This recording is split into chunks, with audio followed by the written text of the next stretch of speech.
Before I begin, let me introduce myself. My name is Faiyaz Jaffer. I work at the Islamic Center at New York University as the Associate Chaplain and Assistant Research Scholar, and I'm really happy to be here, though my time with all of you is going to be very short.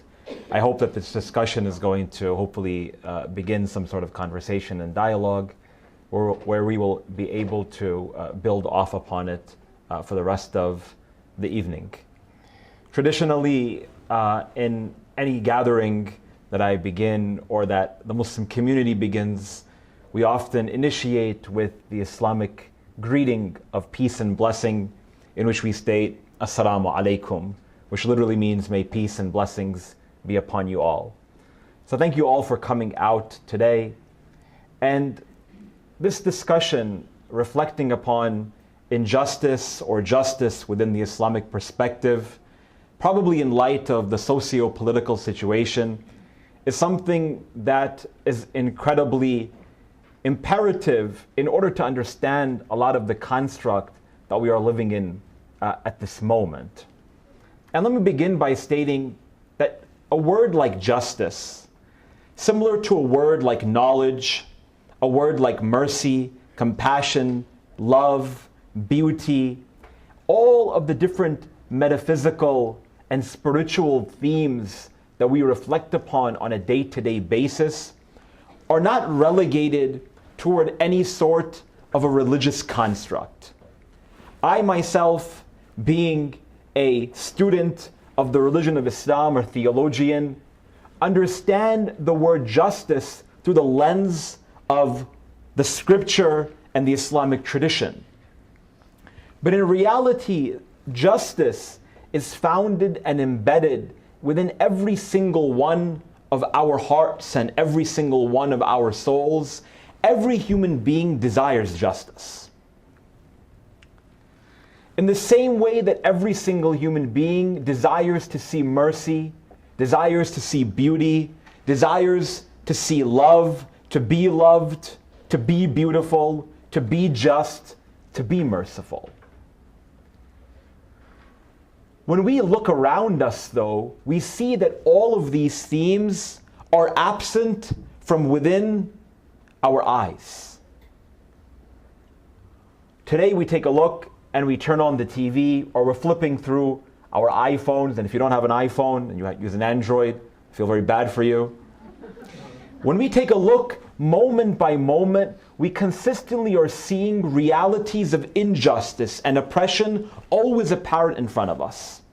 To the extent that probably many of us living in this world that we're living in this world of technology, which has its benefits, probably on a day-to-day basis, we have realized that we have actually become desensitized towards seeing children in poverty, towards seeing mothers who are unable to give their children food, toward even seeing dead bodies, because every single day the images that strike our eyes are exactly those images.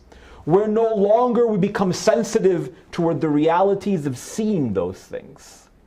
So what I want all of us to understand over the next 25, 30 minutes of my talk, and hopefully open it up for discussion, is to realize that every single one of us, across religious boundaries, though the focal point of my discussion, of course, is to understand this idea of justice through an Islamic perspective, that every single one of us have a responsibility to speak out against injustices and oppression wherever we find them.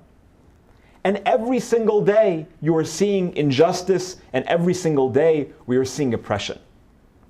As I mentioned before, I work as a chaplain at New York University. New York University is probably several times the size of your campus. And as a chaplain, what I do is I hear questions and queries and problems and offer advices toward young people, students, faculty members, but the majority of them being students at the university who come to me and speak about their issues, about their problems, oftentimes just because they want to talk and they just want someone to hear what they have to say. And the majority of the cases that come to me or that I deal with on actually a daily basis, whether I'm physically present on campus or whether I'm abroad the entire morning I was responding to emails and text messages, are in regards to young people feeling like they have been oppressed by their family members, feeling like they've been oppressed by their spouses, by their parents, even by their children, by their colleagues at the workplace. Injustice doesn't always mean something physical. Injustice can be mental. Injustice can be psychological. But at the end of the day, every single one of us, if we backtrack for a moment, we actually desire to be those who stand up against all oppression. But oftentimes we fall into pits due to the hurdles and obstacles that we face living in this world, where we actually become those who are proponents of injustice, failing to realize exactly what are our responsibilities as human beings firstly, then as moral, ethical, virtuous human beings, and then even that, if we were to bridge it out further, people of faith, for instance, or people who are, law-abiding citizens. Because when we talk about the justice system, within the United States of America, in reality we see that it is completely an unjust system. Someone says, how can you say such a thing? Well, I'm telling you, as someone who's a minority, born and raised in Eastern Long Island in New York, that if I were to drive in a particular area, driving a particular car, that I am very likely to get stopped and asked, why are you driving this car? In Eastern Long Island, that's a reality. And me as a Muslim American, if I were to be walking in the streets of New York City, as a student of architecture, for instance, and if I were to be looking up at buildings, I guarantee you within 15 minutes, there's going to be police all around me asking me what I'm doing. Or I'm telling you also as a Muslim American, born and raised in this country, who travels more than 100 days of this year, that I am stopped at the airport every single time I travel, either going to my destination or coming back home. So no one can come and state that this system that is known as the justice system in reality is a system of justice. Because the very foundation of our Constitution states that all men are created equal. Yes, it does state that all men are created equal. If you're a white male, all men are created equal. If you're a woman, you still didn't have rights to own land. You still didn't have rights to vote. You didn't have a right in terms of political participation or civic engagement. And if you were not a white male, then you were not even a human being. 300 years of oppression is a reality that this country has been in. And that again requires us to make step forwards in terms of assuming responsibility and understanding exactly what is justice and how to make sure that we are amongst those who stand up against any sort of injustice. When we want to come and reflect upon this particular idea from an Islamic perspective, like other religious traditions, as I mentioned before, justice is something metaphysical. Justice is something that is embedded and founded within the tradition and is of the utmost importance. And every single idea or notion or theme that is good in the Islamic construct is that which comes from God. Muslims believe that all goodness comes from God, and any apparent evil that we find on this earth comes from the wrongdoings of the human being. And I don't want to get into a theological discussion, but just in order to put into a little bit of perspective, that we see justice throughout the world, like we see mercy throughout the world, like we see beauty once we take a look at things through the lens of God. And again, I don't want to get into all the details, but just quickly, a brief theological undertaking of justice in the Islamic tradition. Muslim theologians, they state that justice within the Islamic tradition is in three different dimensions. The first dimension is what is known in terms of justice within creation. Justice within creation means what? It means, for instance, that God has created everything within this earth, God has created the human being and has created the earth and the sun and the moon and the stars, all under the barometer or all under the instruction of His justice. Let me step back for a moment and put into a little bit of perspective. The Arabic word in the Arabic word for justice is adl. And the opposite of the word adl or justice in the Arabic language is what is known as dhulm, or what is often translated as oppression. And to put this into a little bit of a frame so it's very easy to understand, you'll come forth and you'll see that scholars of the Arabic language, they will state that the word adl, again, that is often translated as justice in the English language, the root of that word is not justice, but rather it literally means to put things where they belong. For instance, if we got up from this hall in the next, hour or so, after we've spent time conversing with those around us and, doing whatever we do in terms of small talk, and after about an hour we all get up and we leave. And all of the chairs within this room are scattered all over the place, which is natural in any room setting like this after a gathering takes place. Justice would be, in the Islamic definition of the word adl, to make sure that the chairs go exactly where they belong. But in reality, we know that that's not going to happen, because no one's going to put their chairs away. Rather, they're going to get up and they're going to leave and try to get home as soon as possible. And the opposite of justice, or the opposite of the word adl, is the word dhulm, meaning to put things where they don't belong. Meaning, for instance, that if I were to take this table with this computer and flip it the opposite way around, and all of a sudden I start talking toward the projector as opposed to all of you, I would be doing something which would not be putting things in accordance with where they belong. So when we come toward understanding the Islamic idea of justice within creation, we believe that God created everything with a reason. And that the idea that God placed my eyes on my face and not on my feet are out of the manifestation of His justice. And the idea that He has given me 2 feet and 2 hands and 10 fingers and 10 toes is because God wanted to act out of His justice to allow for me to be able to progress and develop as a human being who is able to contribute toward community and society. Justice in creation, meaning that God has placed everything in accordance with exactly how it should be.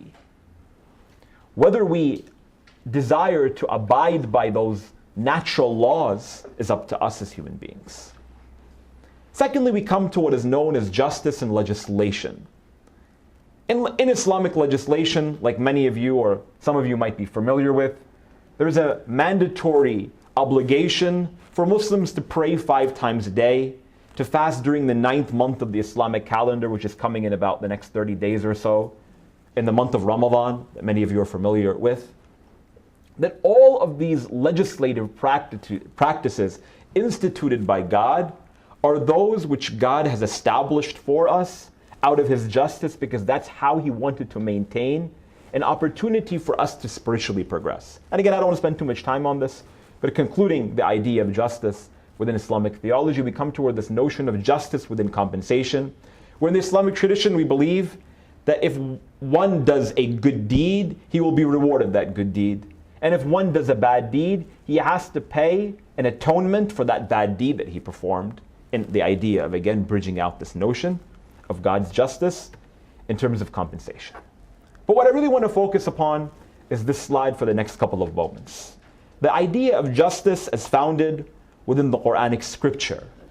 The Quran, of course, is the holy book for Muslims, as was revealed by God toward the Prophet Muhammad, as understood by the religion of Islam. And we come and we take a look that within the Holy Quran, within chapter 4, verse 135, there's a really powerful verse that every single one of us can take benefit from, whether you believe in the text or whether you don't. And actually 2 years ago, April 2015, this particular verse was placed at the entrance toward Harvard Library Law School. And the idea that whenever a student enters into that library, that they take a look at these words. The verse It's summarized on top of the slide, but I would just like to take a moment to read it to all of you as it's been translated. It begins by stating, "O you who believe," because again, in order to understand the Islamic perspective and understand the Quran is God's word speaking to humanity as revealed toward the Prophet Muhammad. Meaning it's not the word of Prophet Muhammad, but rather it's the word of God as revealed to him, whereby he would preach toward the community and society. It begins by stating, "O you who believe." O you who believe in what? O you who believe in me. O you who believe in virtue. O you who believe in morality. O you who believe in being a good human being. Listen to what I have to say. Be persistently standing firm for justice. Within this particular verse, God outlines 5 responsibilities. The first one of those, be persistent in standing firm for justice. In order for us to be able to build a community founded on virtue, founded on morality, again, there has to be justice. And when we understand the Islamic undertaking of the word justice, it again means to put things exactly where they belong. Justice is an individual responsibility as much as it is a communal responsibility. Number 2, do it for God's sake. Again, in the Islamic perspective, everything has to be done for the sake of God. So if today, tomorrow, I saw an act of oppression on social media, or I saw it on TV, or I saw it while I was watching, a film or the news or listening to the radio or whatever might have been, oftentimes we're really, really quick to go toward our smartphones. We open up Facebook, we open up Twitter, we put up a hashtag, stand up against this cause, we tweet the article, we retweet the article, and our only intention is so that we get more likes or so that we get bigger following. Activism in reality is doing something for the sake of what you're doing it for. It doesn't mean that I want to make sure, because these days it's really, really trendy to be those who speak out against injustice. It's really, really trendy to be to be a social activist across this country, right? And that began pre-election, and it probably picked up significantly post-election. If you're one of those who speak out against any sort of rhetoric, against negative semantics, against injustice, you will be very, very quick to get a following. And oftentimes people, they change their intentions, and no longer do they want to do things for the sake of doing good things. Nobody wants to stand up for justice for the sake of justice. Rather, they want to do so because they have all of these other intentions, right? So in this verse, God is saying that if you want to be amongst those who stand up for justice, speak the truth, understand realities, then make sure that you're doing it for God's sake. Meaning that you're not interested in how many retweets you get. You're not interested in terms of how many shares your post gets, nor are you interested in terms of how many followers you get. Do it for God's sake, because that's what's actually going to be beneficial for you, working for the sake of the Creator and the Islamic construct. Thirdly, and make sure that when you're standing and being persistent in standing up for justice, do it for God's sake, and number 1, make sure that you're standing up for justice, even if it means against your own self. What do I mean? Or what does the verse mean? That oftentimes, what do we see?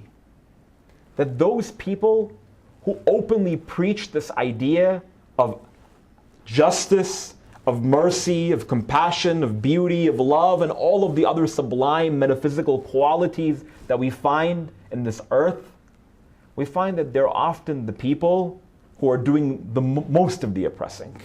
And that's a reality that you can go ahead and understand if you know what I'm talking about. That oftentimes it's all of those personalities who are waving the flag and waving the banner of freedom and understanding and dialogue, but they are also the ones who are oppressing others in order to make sure that their agenda fits the cause. We come and we see, as I mentioned before, that the majority of my days are spent in terms of speaking to young people about their different challenges. And oftentimes on the guise or on the, fabric of culture, on the fabric of religion, on the fabric of nationality, they are the ones actually being victimized by all sorts of oppression by those same people who speak about the idea of justice and of understanding and of comprehension.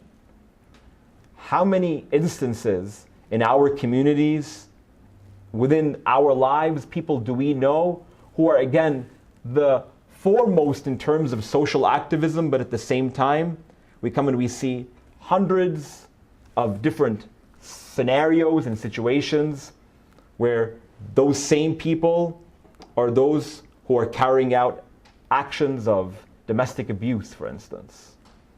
It's a reality.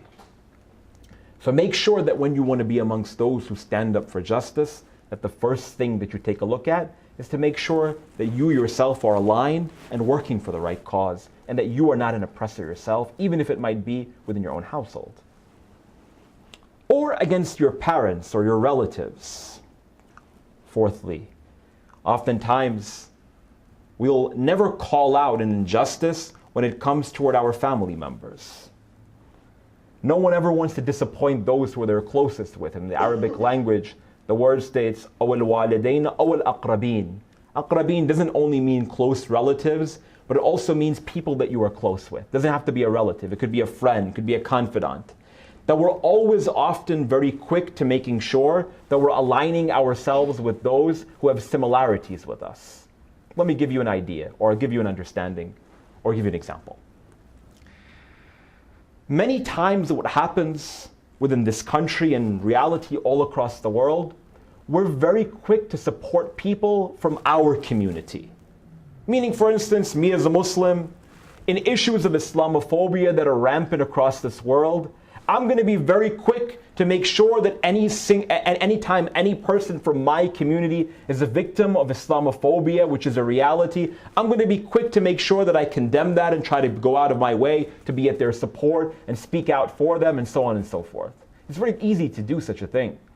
But what's very difficult is to make sure that I stand up when I see other minority groups being oppressed within this country. That a couple of months ago, in January, as many of you all know, after the initial executive order of the travel ban, across this country, thousands of people filled up airports holding signs, "We are Muslims." Many of you might have attended yourself or saw on the news. In New York City, where I come from, at John F. Kennedy Airport, JFK, one of the largest airports in this country, as you know, there were about 5,000 people on the very next day, Saturday afternoon, who stood out in the freezing cold. I think it was like 25, 30 degrees that evening. 5,000 people were holding signs, chanting, protesting, and holding a sign, and holding signs that really shake my heart, stating, "We are all Muslims today."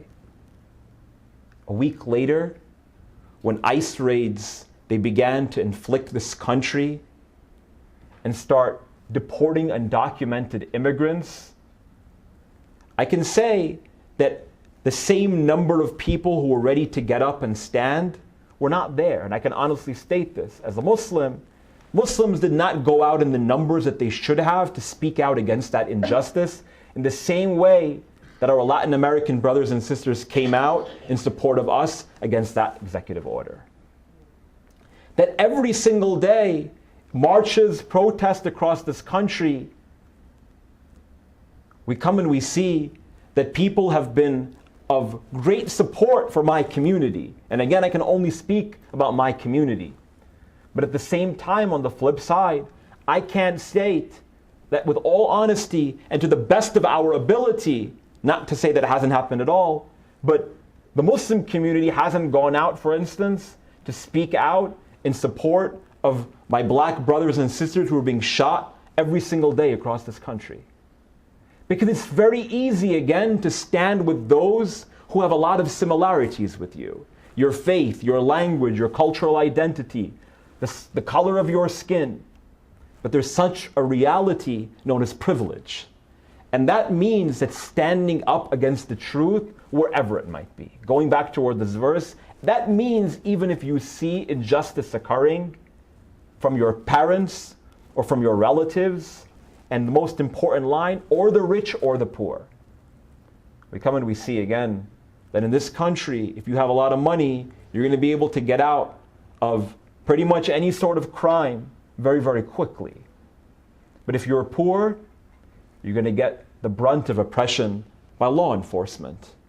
And that's not to say that everyone is bad, but again, there's a historical basis toward understanding exactly why the number of incarcerations in terms of race are the way that they are.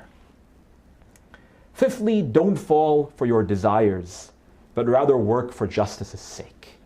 And again, something that is incredibly important, as I touched base on it before, that it's very easy to get caught up in the celebrity of the moment, so to say. But what's really, really difficult is to stay grounded and do things and work hard and make efforts to change and impact the world that we're living in for the sake of making a change. In the Islamic tradition, there are two different sources of literature that we derive from. The first source of literature is the Quran, and the second source of literature is what is known as hadith literature. Hadith literature is the texts that we find that are not direct revelations from God, but rather are the words and the actions and the teachings of the Prophet Muhammad and his family, who are understood to be the inheritors of the divine knowledge given to the Prophet Muhammad. And again, I don't want to get into the theological discussion, but rather understand that in addition to the Quran, there's a large body of literature within classical Islamic thought that emphasizes the importance of justice and standing up for justice. A couple of points that I make over here, a couple of lines, quotes that I thought that I'd make reference to, both of them being narrated by 6th century scholar, the son-in-law of the Prophet Muhammad, a man by the name of Ali. And this text and his text are translated into the English language, and particularly his doctrine on understanding justice in the Islamic perspective, which I'm happy to share with you if you have any questions afterwards. The first one of these lines stated, "Be generous to the people in the same way you want God to be generous to you." It goes back toward this normal, natural, inherent understanding of all of human beings to treat your brother, to treat your friend the same way that you want to be treated. Be generous to the people in the same way that you want God to be generous to you. Be fair with them in the same way that you want God to be fair with you.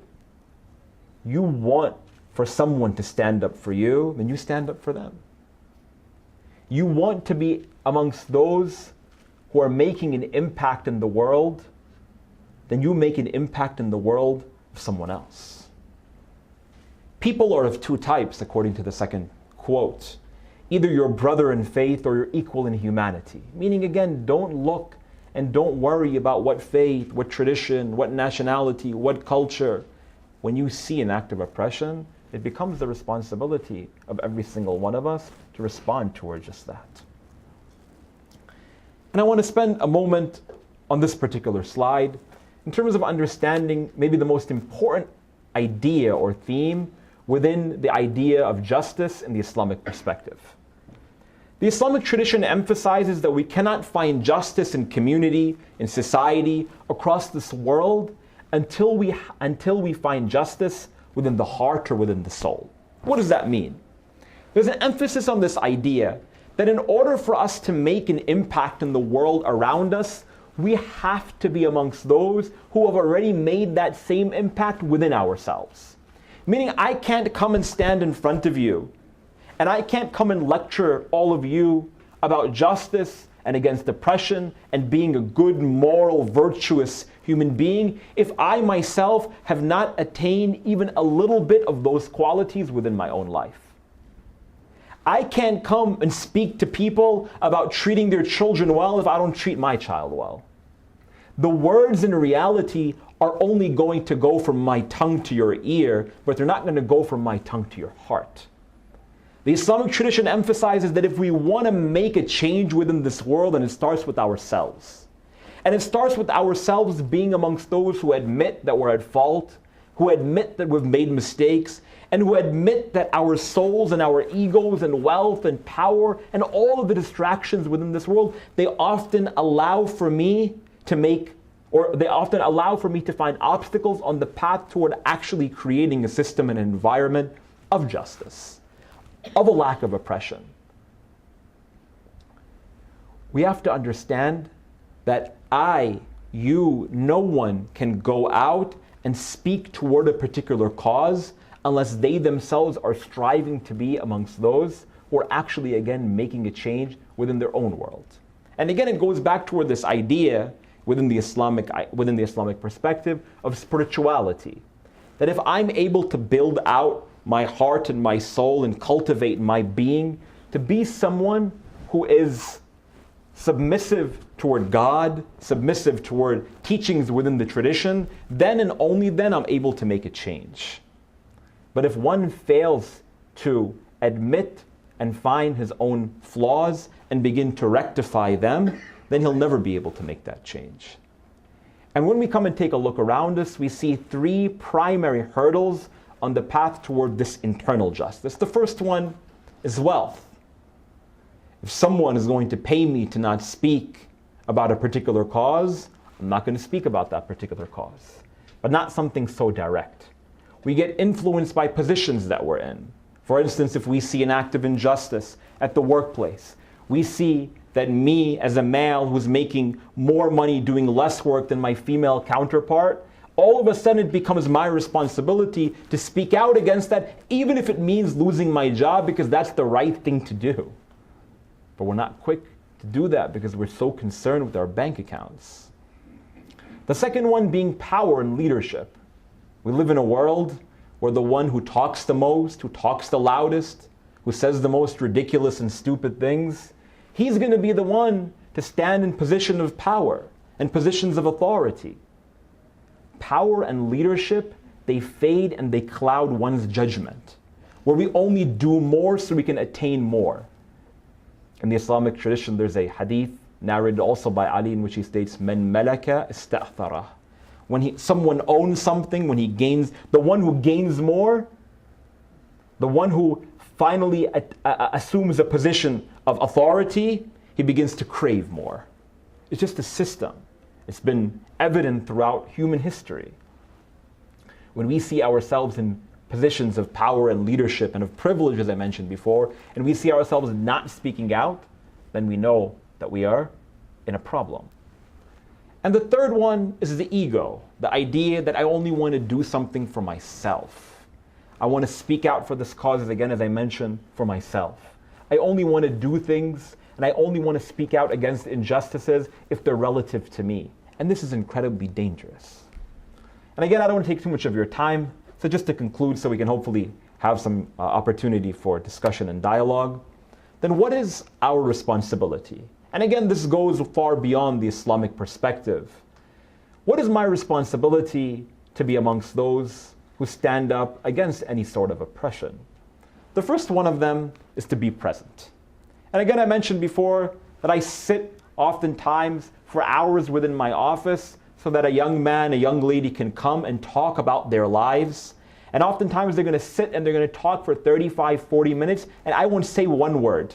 And at the end, they're going to be like, "You know what, thank you so much for your help." I said, "I didn't say anything." And they said, "No, you have no idea what you did." So I said, "Really, I didn't do anything. Literally, I've been looking at my clock waiting for you to leave." Right? No, I don't do that. I will never tell them that, right? But just sometimes your physical presence is so impactful in someone else's life. When you know someone who's a victim of oppression, no matter what it might be, whether that oppression might be large on a national level or it might be very small on an individual level, you have to be present for them. And that means doing something as small as asking them, "Are you okay?" I gave a talk a couple of weeks ago, last Wednesday, or 2 Wednesdays ago, on Islamophobia and understanding what it is to be a Muslim American in this country today. I gave a talk for about an hour or so.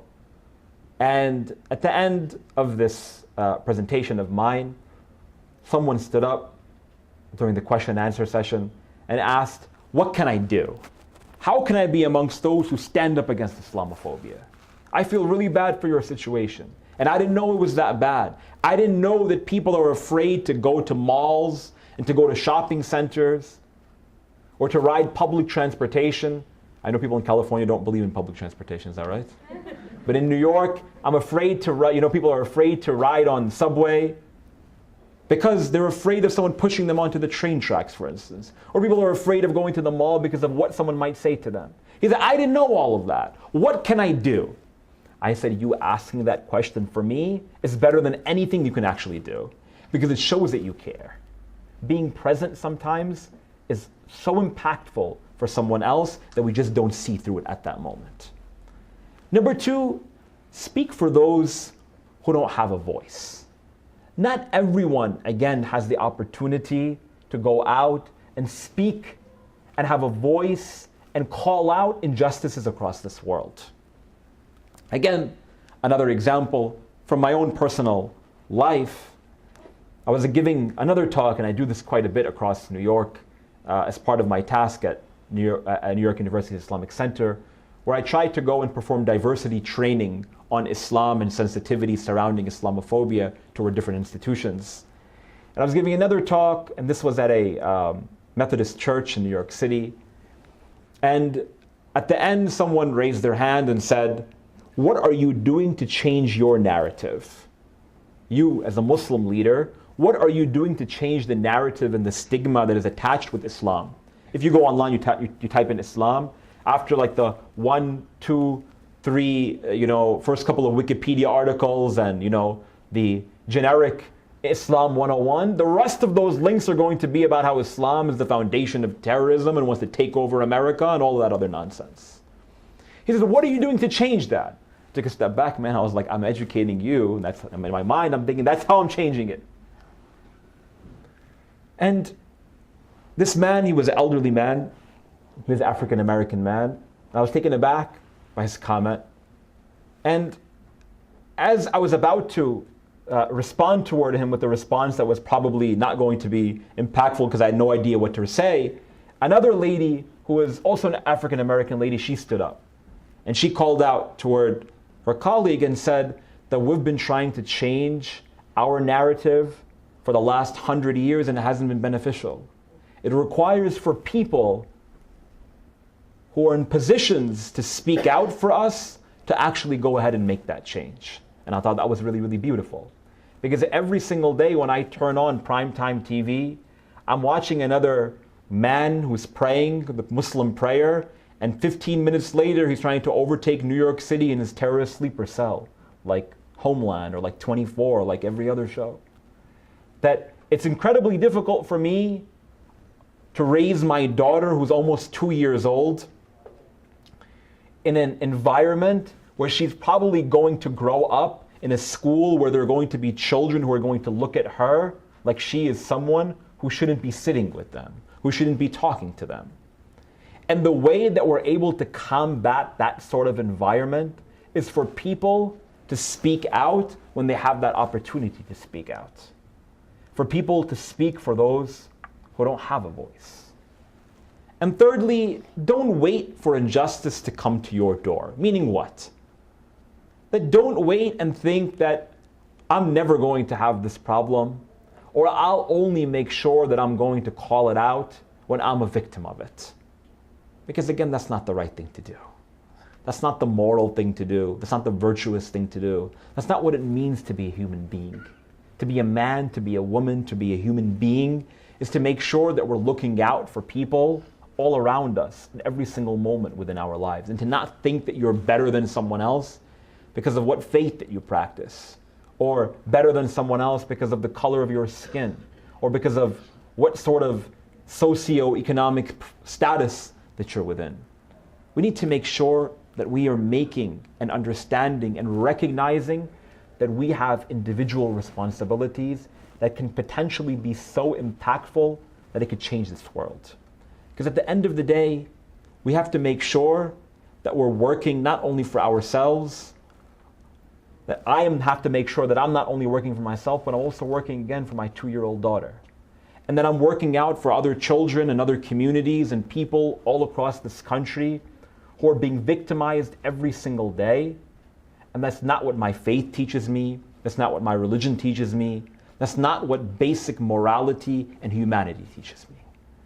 So I hope that you will find this beneficial, and that I am hoping also that we'll be able to reflect upon some of your questions and your topics of discussion.